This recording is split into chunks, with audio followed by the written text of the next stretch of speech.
La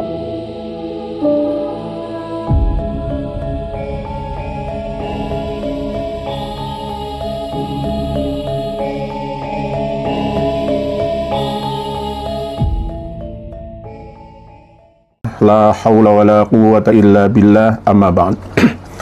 Saudara-saudariku semuanya, baru-baru ini kita merasa gundah, merasa resah dan gelisah mendengar kisah cerita yang berupa khurafah dari seorang habib yang menelan mentah pemahamannya dari mungkin masyayikh-masyayikhnya atau dari sumber mana yang tidak jelas jeluntrungnya asal-usulnya. Nah, ini kita akan membahasnya secara by data berdasarkan kitab aslinya. Cerita apa? Kisah apa itu? Yaitu kisah tentang Kanjeng Nabi Muhammad bersama dengan Sayyidina Ali bersama dengan Sayyidina Husain berurutan berjalan untuk mendatangi dan belajar ilmu nahwu kepada Habib Ali Al-Habsyi, pengarang kitab Maulid Simtud Duror yang namanya hampir sama seperti Ali Al-Habsyi yang ada di Solo, yang di Kholi. Ketika Imam Abdurrahman bin Ubaidillah As-Saggaf di pagi hari itu habis salat subuh lagi baca wirid, beliau ngantuk, beliau tertidur. Ketika beliau tidur, beliau melihat beberapa orang yang luar biasa indah. Orang pertama buru-buru bawa kitab, luar biasa cahaya yang hebat. Orang kedua menyusun, azim. Orang yang ketiga menyusun. Nah, orang yang ketiga dipegang bajunya. Entah dulu, kalian ini siapa? Dan kalian mau kemana? Oh, orang ketiga bilang, aku Al-Hasan bin Ali. Dan yang depanku ini ayahku Ali bin Abi Thalib. Paling depan datuk Nabi Muhammad SAW. Mau kemana kalian tergesa-gesa? Lah iya, kami tergesa-gesa mau hadir pelajaran nahunya Habib Ali Habsyi di sana. Kaji, pagi-pagi. Tergesa-gesa mau ngapain? Mau hadir pelajaran nahu. Bangun Imam Abdurrahman bin Ubaidillah As-Saggaf, langsung bawa kitab, padahal beliau ulama yang luar biasa, besar tinggi ya kawan.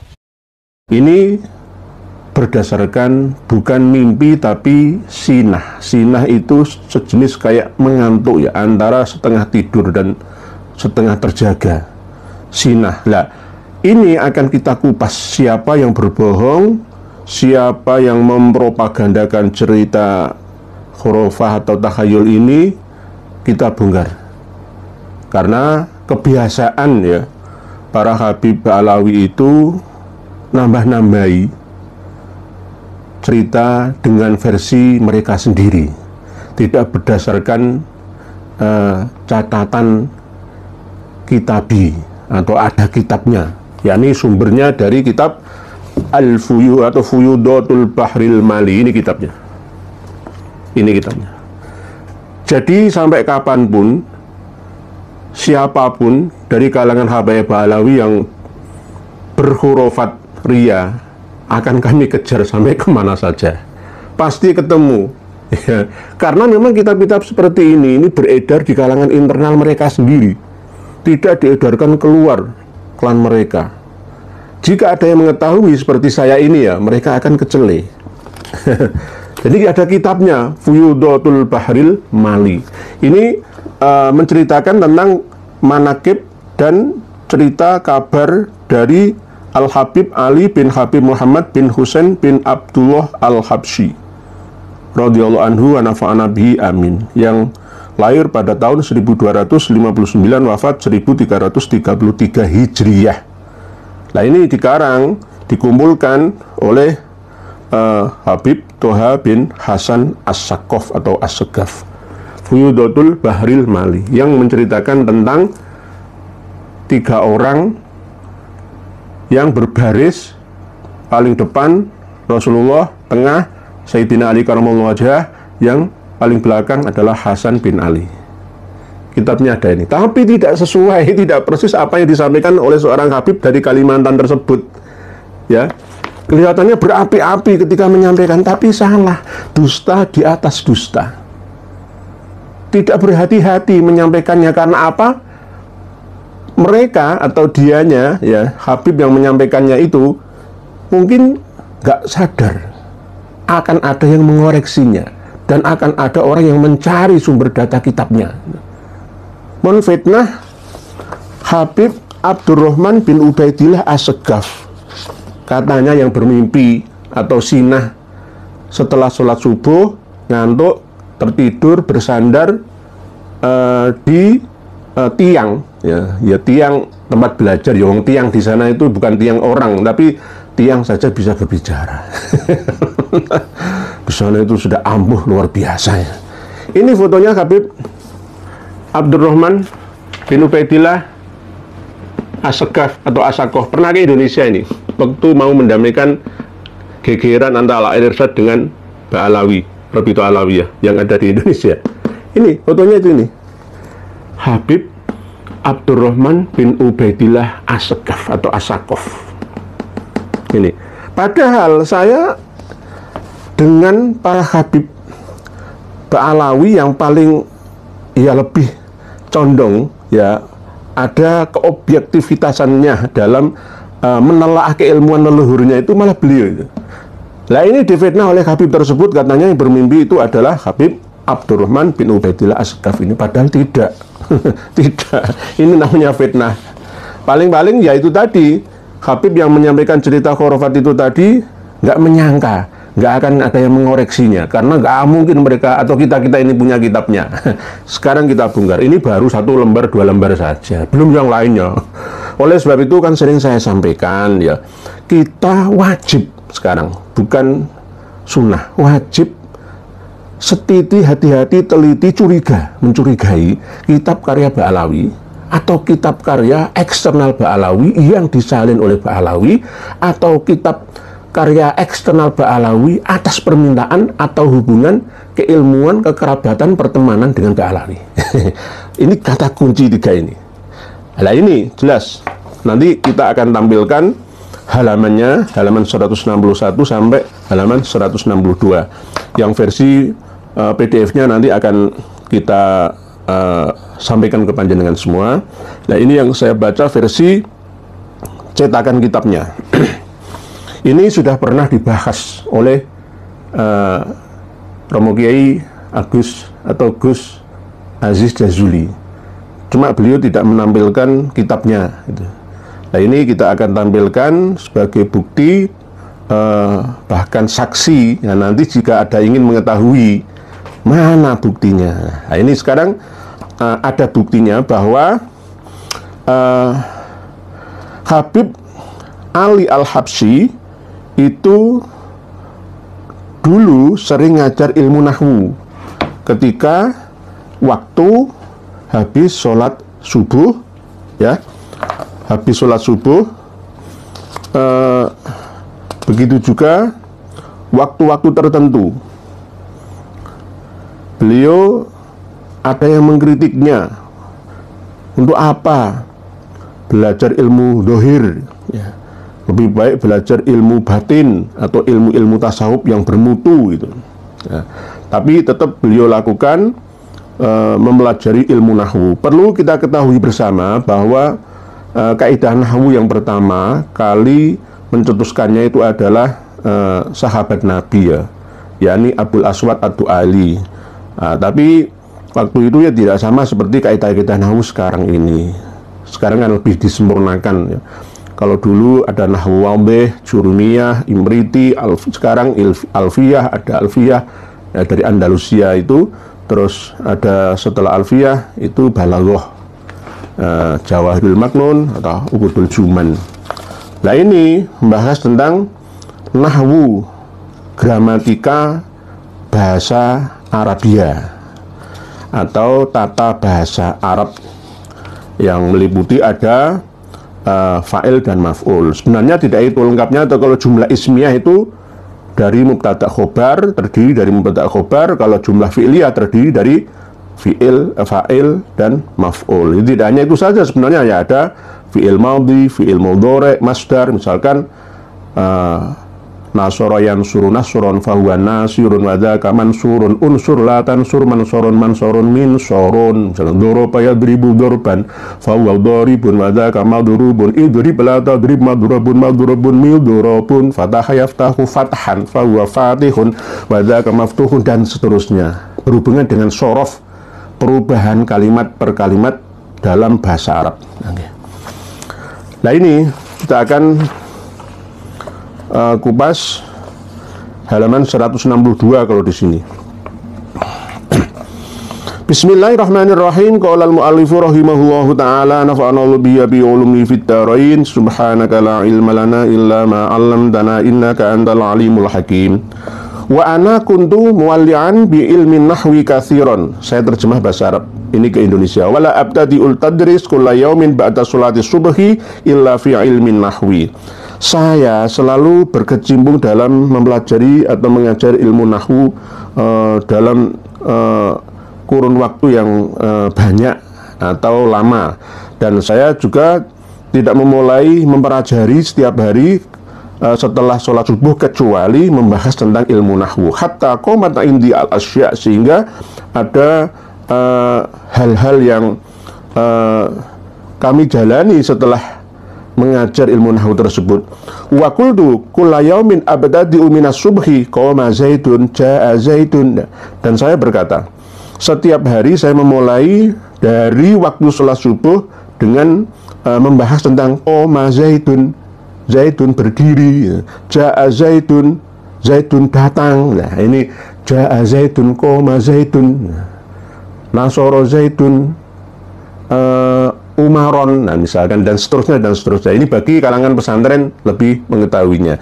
Wa kana ba'dul muhibbin, jadi yang bermimpi itu bukan Habib Abdurrahman bin Ubaidillah As-Saggaf, ini bukan, ini fitnah namanya. Bukan, ini fotonya ini, nanti kita tampilkan juga. Bukan, tetapi seorang muhibbin. Lah muhibbin di sini oleh mu'allif tidak diterangkan secara jelas kecuali oleh pentahqiqnya, yakni ada footnote bahwa huwa Asy-Syaikh Thayyib bin Ahmad Babuher. Jadi bukan Habib Abdurrahman bin Ubaidillah As-Saggaf, bukan. Lah siapa dia? Syekh Thayyib itu, beliau adalah kakak yang kedua bagi pamannya Ahmad bin Alwi Al-Habsyi dari jalur ibunya. Nah, ini catatan kakinya seperti itu. Jadi tidak ada hubungannya dengan Habib Abdurrahman bin Ubaidillah As-Saggaf, itu nggak ada. Muhibbin kok. Muhibbin berarti kan selain Ba'alawi kan begitu. Oke. Berarti yang ceramah percaya diri, nggak mungkin mengkritik saya karena saya paling pintar, tidak akan ada yang punya bukunya, kitabnya. Ini ada salah, dusta di atas dusta, kadzab. Nggih, mohon maaf bahasa kasarannya itu kadzab. Nggih, jalisan. Fit darsi fi Masjidi Hambal muttaqian bisariyatin wa akhadhathu sinatun fa idza huwa bi thalathati akmarin. Ya, ini. Saya berkata setiap hari saya mulai waktu sholat subuh dengan membahas qoma zaitun, jaa zaitun, dan ada sebagian dari muhibbin, ya, orang-orang yang mencintai keluarga Ba'alawi, ada yang duduk deres, ya, belajar. Kalau di Surabaya dan Dresmo, karena mempelajari Al-Quran, deres, jumlahi wong limo, ya. Fi Masjidi Hambal, Masjid Imam Hambali, Masjid Hambal, yang bersandar pada sebuah tiang, ya, tiang cor, ya, atau tiang batu bata yang ditumpuk ala bangunan di Tarim sana. Wa akhadhathu sinatun, lalu ngantuk. Lah, faizan huwa. Nah, ini antara tidur ngantuk itu masa tidur kan, ya enggak. Jadi bisa juga ini ya setengah mimpi, setengah ya qadzoti, ya, kemungkinan seperti itu. Faiza huwa bi thalathati akmarin. Ada 3 rembulan yang lewat. Nah, ini 3 rembulan, bukan orang yang berjubah gitu, enggak kan. Ceritanya itu kan 3 orang berjubah, yang paling awal, tengah, lalu yang paling akhir, lalu disenggol, dicekel, kemana kamu itu siapa? Nah, ceritanya kan seperti itu. Nanti kita sampaikan nih yang videonya itu nih. Wujuhuhum kal akmar. Nah, wajah-wajah 3 orang tersebut itu seperti akmar, ya, mungkin kunang-kunang kayak rembulan bercahaya gitulah nggih. Mutaqaddimuhum akbaruhum, yang paling depan itu yang paling besar, yang paling gede, ya. Qala, lalu berkata, ya, famarra alayya al-awwal watsani. Ya, qala ini berarti yang cerita itu adalah Ba'dul Muhibbin, ya berkata, famarra alayya al-awwal wasani, yang pertama, yang kedua itu lewat. Lah, wa qabadtu bi dzailil akhir, yang terakhir ini saya pegang bajunya. Sebentar mau kemana? Wa qultu lahu man antum, aku berkata kepadanya, siapa kalian itu? Faqala li, dia berkata, yang saya pegang jubahnya ini, ya, al-awwalu huwa an-nabi sallallahu alaihi wasallam, yang depan tadi itu Rasulullah Shallallahu Alaihi Wasallam. Ya. Wathani, yang kedua itu yang paling depan kan Nabi, yang kedua Ali bin Abi Thalib. La fakultulahu wa antahman, wa antahman. Nah, terus saya berkata kepada yang belakang, paling belakang, yang ketiga ini, lah terus kamu siapa? Fakola Anal Hasan bin Ali. Saya ini Hasan bin Ali. Kok nggak Husainnya saja ya? Saya kadang-kadang otak-atik gatuk-matuknya, saya pikir itu harusnya ya wa Anal Husain bin Ali, kan harusnya begitu. Apa hubungannya? Nah ini wah, Hasan bin Ali. La fakultu lahu turiduna ila aina, kalian itu mau kemana? Gitu loh. Fakola, lalu Hasan bin Ali yang ketiga tadi itu menjawab, Jina nahduru mudarrisal walad Ali. Kami ini mau menghadiri pelajaran nahwunya anak wali Ali Al-Habsyi, pengarang Maulid Nabi Sintud Duror. Lah, berarti Kanjeng Nabi, sahabat Ali dan Imam Hasan ya itu belajar kepada Habibah Alawi. Ini namanya pelecehan. Pelecehan kelas tinggi ini. Oleh sebab itu perjuangan Wali Songo itu untuk memurnikan agama Islam, ajaran Islam, akidah, syariah, sufiyah supaya murni ke aslinya. Lah Oba Alawi ini sebaliknya. Mengocak-acak, mengocar-ngacir ajaran agama yang sebenarnya atas dasar sufiyah tasawuf katanya. Falamma qassaha alayya yaqultu min yaumin nabi sallallahu alaihi wasallam yahduru darsi fi nahwi mu'adun bi ambali. Jadi saya semangat terus karena dihadiri oleh Kanjeng Nabi sallallahu alaihi wasallam. Nah ini loh anehnya itu kan di situ. Kalau Kanjeng Nabi sallallahu alaihi wasallam masalah tajkhorijul hurufnya, masalah mantek bayanya, nahwu sorobnya itu lebih menguasai karena berdasarkan ayat kalimat dalam surat yang ada di kitabullah Al-Quran itu penuh dengan nuansa sastra yang paling tinggi. Sastra yang paling tinggi itu Al-Quran. Wa ma yantiqu anil hawa in huwa illa wahyu yuha. Ada gabungan antara nahwu, sorob, mantek, ma'ani, badi, ini tidak bisa dikalahkan oleh manusia manapun dan kapanpun. Tidak akan ada yang bisa. Lalu ini malah sebaliknya. Bisa juga kan Nabi ini kalah dengan ilmu nahwu. Ilmu nahwu itu tata bahasa Arab setelahnya Rasulullah Shallallahu Alaihi Wasallam, gitu loh. Nah ini namanya bisa juga pelecehan. Ya kalau kitab-kitab seperti ini dibaca oleh Syekh Ali Jum'ah misalkan, oleh anggota misalkan senat, dekanat, ataupun rektorat yang ada di Universitas Al-Azhar Kairo Mesir sana, atau Maroko sana, Aljazair sana, ya gimana? Nggak malu dah itu loh. Tidak ada nilai ilmiahnya itu loh. Nanti mungkin paling-paling ada bantahannya. Oh ini kan ilmunya wali. Kalian itu nggak kelasnya. Ilmunya wali itu apapun bisa terjadi. Tapi gak segininya lah. Nah, inilah yang namanya kita harus waspada. Ya, waspada. Fakta biru ya ulil absor. Jadi kita harus waspada, betul-betul waspada. Para pembohong-pembohong yang mengatasnamakan agama. Kelihatannya beraga saleh, bertubuh, berwajah yang bersinar saleh, tapi isinya harus kita waspadai. Jadi bahaya. Ini disampaikan kepada orang-orang awam yang ada di lingkup desa-desa ya, di pulau-pulau, ya diterima mentah apa adanya. Kalau nggak ada ulama yang bangkit ya seperti kita-kita gitu loh, dan dukungan panjenengan semua. Jadi ini dasarnya. Jadi tidak sesuai apa yang disampaikan oleh Habib tersebut, ya hanya ditambah-tambahi saja. Di fitnah Habib Abdurrahman bin Ubaidillah As-Saqqaf. Padahal beliau adalah orang yang saya masih respect ya dengan beliau. dalam kitab Idamul Qud fi Dzikri Buldan Hadramaut itu paling setuju. Isinya yang menerangkan tentang amal an faqad ayyanuh itu yang paling saya respect itu. Adapun sekarang orang-orang dari kalangan Ba'alawi itu sudah menentukan tempat makamnya Imam Ahmad Al-Abah Al-Muhajir itu. Amal an faqad ayyanuh imma bil qara'in wa imma bil kasfi. Gitu. Jadi jelas ya. Karena sebelumnya amal walam yu'raf al-an mau diukobri itu juga dicantumkan dalam Idamul Qud atas karya dari Habib Umar bin Abdurrahman Shahibul Hamra. Walam yu'raf al-an mau diukobrihi ditambahi oleh Habib Abdurrahman bin Ubaidillah Asgab amal ana. Al-ana itu sekarang, tomorrow ya. Sekarang bahasa Inggrisnya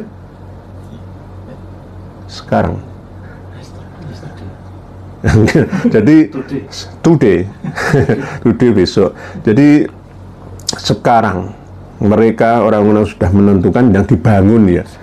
Habib Abdurrahman bin Ubaidillah Asgaf itu kan wafatnya tahun 1375 Hijriah. Kalau Syekh Yusuf bin Ismail An-Nabhani itu tahun 1350 Hijriah. Kalau pengarang kitab Jemtud Duror dan manaqib yang dikarang di Fuyudatul Bahril Mali ini 1333 Hijriah. Memang muasir sezaman, hidup semasa, tetapi tidak ada catatannya yang mengatakan bahwa yang bermimpi atau sinati bersandar di punggungnya di sebuah tiang itu adalah Habib Abdurrahman bin Ubaidillah As-Sakaf. Demikian yang dapat kami sampaikan. Semoga singkat ini padat manfaatnya. Semoga sedikit ini banyak manfaatnya. Semoga sebentar ini lebih lama maslahahnya. Kita mendapatkan petunjuk dari Allah yang Maha Kuasa sehingga bisa memilah dan memilih di antara yang hak dan yang batil, mana yang benar dan mana yang salah, mana yang hanya berdasarkan keilmuan dan mana yang berdasarkan framingan gitu, atau endorsan ya, dipoles-polesan ya. Demikian Allahumma arinal haqqo haqqan warzuqna tiba'ah wa arinal batila batilan warzuqna ijtinabah. Allahumma ya muyassiru yassir, ya mudabbiru dabbir, ya musahhilu sahhil, yassir lana kulla asir bihaqqi basyirin nadir. Demikian salam hormat dan ta'zim kami kepada Romo Kiai Haji Joko Syahmat yang telah menghadiahi kitab yang sangat hebat ini.